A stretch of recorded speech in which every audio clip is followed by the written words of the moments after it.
வறுக்க பொரிக்க ஏன் எல்லா சமையலுக்கும் மந்த்ரா தான். மந்த்ரா கடலை எண்ணெய், அபார ருசி, ஆரோக்கியமான உடல் நலம்.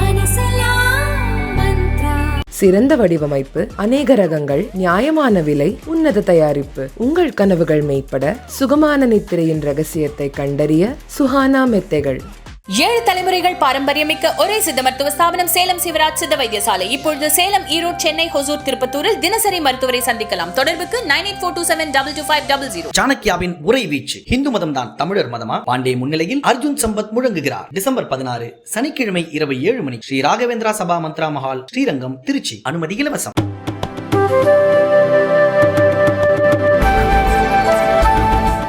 இந்நிலையிலே அங்கு நமது எம்பி, தமிழகத்தை சேர்ந்த எம்பி, காங்கிரஸ் கட்சியின் மூத்த தலைவர் திரு திருநாவுக்கரசர் அவர்கள் இணைந்திருக்கிறார். சார் வணக்கம். ஹலோ சார் வணக்கம். சார், நம்ம பார்க்குறோம், நாடாளுமன்றத்தில் கரெக்டாக 22 வருடங்களுக்கு பிறகு அதே டிசம்பர் 13ஆம் தேதி மக்களவையில் தாக்குதல் நடந்திருக்கிறது. ஒரு அத்துமீறல், செக்யூரிட்டி பிரீச், 4 பேர் உள்ளே வந்துட்டு சொன்னாங்க. நீங்கள் அப்போ அவையில் இருந்தீங்களா சார்? 22 வருஷம் முன்னாலேயும் இருந்தேன். அப்பயும் இருந்தீங்க, இன்னைக்கும் இருந்திருக்கீங்க. ஓகே, உள்ள நடந்தது என்ன சார்? இங்க உள்ள நடக்கல. ஓகே, வெளியே நடந்தது. ஓகே. எம்பிஸ் எல்லாம் ஹவுஸ்ல இருக்கும்போது, இது எம்பிஸ் எல்லாம் உள்ள இன்னைக்கு எல்லாம் உள்ளே உட்கார்ந்துருந்தோம். ஓகே. இன்னைக்கு வந்து அந்த 13ஆம் நாளை வந்து நினைவுபடுத்துற நாட்கிறதுனால, எஸ் சார், அந்த இறந்த தியாகிகளுக்கெல்லாம் மலரஞ்சலி செலுத்திட்டு உள்ள வந்து உட்கார்ந்து கொஸ்டின் அவர் முடிச்சுட்டு, கேள்வி நேரம் முடிச்சுட்டு 0 ஹவர்னு சொல்லி அடுத்த இந்த பொதுவான பிரச்சனைகள், தொகுதி பிரச்சனைகள் பேசுறது கொஞ்சம் கொடுப்பாங்க. ஓகே. அதில் 25 பேர் கேட்கறவங்களுக்கு கொடுப்பாங்க. அதில் நானும் நீங்கள் வந்து திருச்சியில மெட்ரோ ட்ரெயின் வரணுக்காக வந்து கொடுத்துருந்தேன். 0 ஹவருக்கு வெயிட் பண்ணுறதுக்காக உட்காந்துருந்தேன். ஓகே. ஒரு 10-15 பேர் முடிஞ்சது. நாங்கள் ஒரு 5-6 பேர் தான் பாக்கி இருந்தோம்.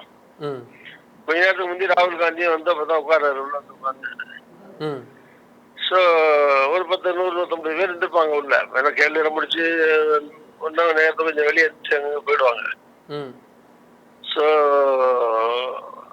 அந்த நேரத்தில் பொத்துன்னு ஒரு சத்தம் மாடத்துல இருந்து கீழே விழுந்த மாதிரி. ஷூ காலோட மேல இருந்து குதிச்சு அந்த டேபிள்ல விழுந்து ஒரு 4-5 டேபிளை தாண்டி போயிட்டு இருக்காங்க. டிவியில பார்த்துருப்பீங்க. ஆமா ஆமா. பின்னாடி இருக்கிற எம்பிஸ் பிடிக்க ட்ரை பண்றாங்க, காலங்களை வளைச்சு பிடிக்கிறாங்க, மேல தாவி போயிட்டு இருக்காங்க. அப்புறம் ஒரு 4-5 ஸ்டெப் ஸ்டேஜ் டேபிள் தாண்டோன்னு தாழ்ந்து போட்டு அமைக்கிறாங்க அவனை. ஸோ அவன் போடும்போது மேலே பார்த்தீங்கன்னா காலில் இருந்து எடுக்க ட்ரை, காலில் ஷூ கழட்டி தான் வீச போலாம் போட்டுருக்குன்னு நினச்சிட்டே இருந்தேன் முதல்ல நான் பார்க்கும்போது. அவனுக்கு பின்னாடி இன்னொருத்தன் வந்தான். அவன் இந்த மத்தாப்பு வெடி, இந்த தீபாவளிகளை அடிப்போம்ல, சேர் இருக்கும், அதில் போயிட்டு இப்படியில் அடியில் பிடிச்சிருக்கான். மேலேருந்து கேஸ் போயிட்டு இருக்கு. எல்லாம் கேஸ் வேகமாக பரவிட்டு இருக்கு ஹாலுக்குள்ள மேலே. ஸோ இந்த லெவல்ல 2 பேரையும் பிடிச்சாச்சு. அப்புறம் செக்யூரிட்டில வந்து கூட்டி போயிட்டாங்க. இது வந்து எப்படின்னா, ஒரு உள்ள பார்லிமெண்ட்ல பார்வையாளர்கள் மாடம்ங்கிறது நடுவு மத்தியில இருக்கு. அந்த பக்கம் ஒரு சைட்ல ஸ்பீக்கர்ஸ் கேலரி அப்படி இருக்கும். இது சென்டர்ல பொதுமக்கள் கேலரியில இருந்து கீழே குடிச்சோம். அதனால சென்டர்ல மேல வந்துருக்குமா அப்படி.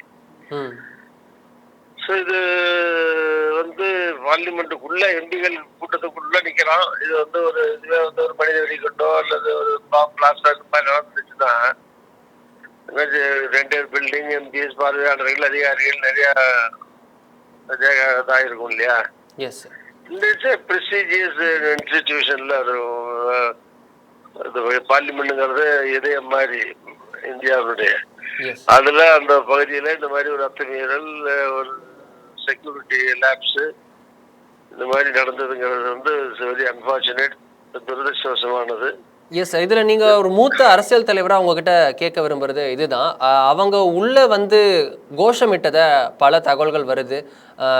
சர்வாதிகாரத்திற்கு எதிராக அந்த தானா சாஹி நஹி சலேகி போன்ற கோஷங்கள்லாம் எழுப்பப்பட்டதாக சொல்கிறாங்க. அவங்க என்ன கோஷமிட்டாங்கன்னு தெரியுமா? உள்ள என்ன கோஷம் எழுப்பப்பட்டது? இல்லைங்க, அவன் உள்ள வரும்போது நான் வந்து நெருக்கி சபாநாயகரை ஒட்டி இருக்கிற பகுதியில், ஓகே, ஃபர்ஸ்ட் ரோ தாண்டி 2வது ரோல ராகுல்ஜி இருப்பாருன்னா 3, 4வது ரோல் நான் இருப்பேன். எனக்கு பின்னாடி 10-15 ரோஸ் இருக்கு. ஓகே. ஒரு சைடு இது, இன்னொரு சைட்ல பிஎம் இருப்பாரு. அது சைட்ல இந்த ஆர்ச் மாதிரி வந்து இல்லையா வளைவுல, ஒரு சைட்ல பிஜேபி, இந்த சைட்ல காங்கிரஸ் தொடங்கும். சென்டர்ல அதர் பார்ட்டிஸ்.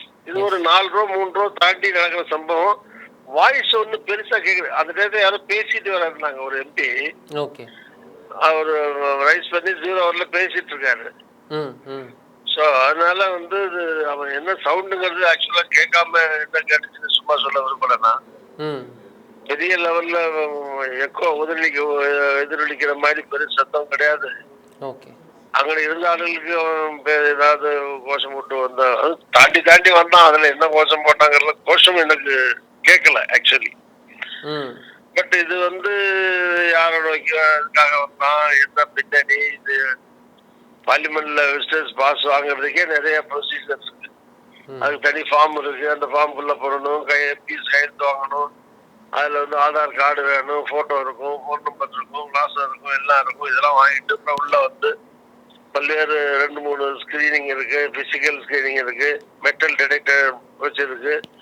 இதெல்லாம் தாண்டி இதெல்லாம் எப்படி வச்சுட்டு உள்ள இந்த ஃபயர் மெட்டீரியல்ஸ் எல்லாம் கொண்டு வர முடிஞ்சது, கேஸ் எல்லாம் கொண்டு வர முடிஞ்சது, எப்படி மேல வந்து கேலரிக்கு அலோவ் பண்ணாங்க, வந்தான் யாரு, என்ன பின்னணி, என்ன குரூப்பை சேர்ந்தவங்க, இதெல்லாம் வந்து ஒரு டோட்டல் ஒரு பெரிய லெவல்ல இன்வெஸ்டிகேஷன் நடத்தினாதான் கண்டுபிடிச்சு சொல்ல முடியும். இப்போ கரண்டா ஆலோசனை நடந்து வருவதாக தகவல். டெல்லி போலீஸ் கமிஷனர் அரோரா உள்ளிட்டவரெல்லாம் சபாநாயகர் ஓம் பிர்லாவுடன் ஆலோசனை நடந்து வருவதாக தகவல். உங்களோட காங்கிரஸ் கட்சி சார்பில் நீங்க ஏதாவது கோரிக்கை வச்சிருக்கீங்களா சபாநாயகரிடம் ஏதாவது? முடிஞ்ச உடனே எல்லாம் காங்கிரஸ் சார்பில் சொல்லியிருக்கோம், பொதுவா சொல்லியிருக்கோம், எல்லாம் கண்டிச்சிருக்காங்க, எல்லா கட்சியும் பேசியிருக்காங்களே. எஸ்.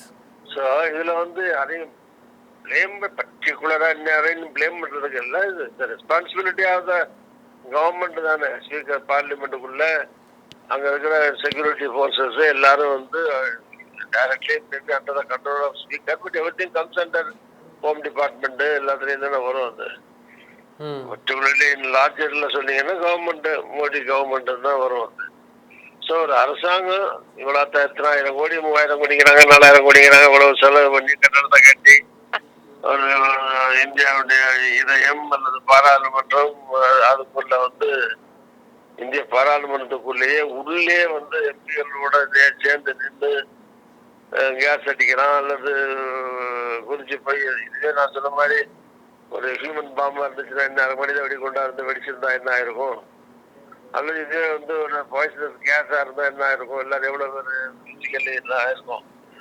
ஸோ இதெல்லாம் வந்து இது எப்படி நடந்தது, இந்த அத்துமீறல் பாதுகாப்பு குறைபாடு எப்படி நிகழ்ந்ததுங்கிறது கண்டுபிடிக்கப்பட வேண்டும். should be totally investigated.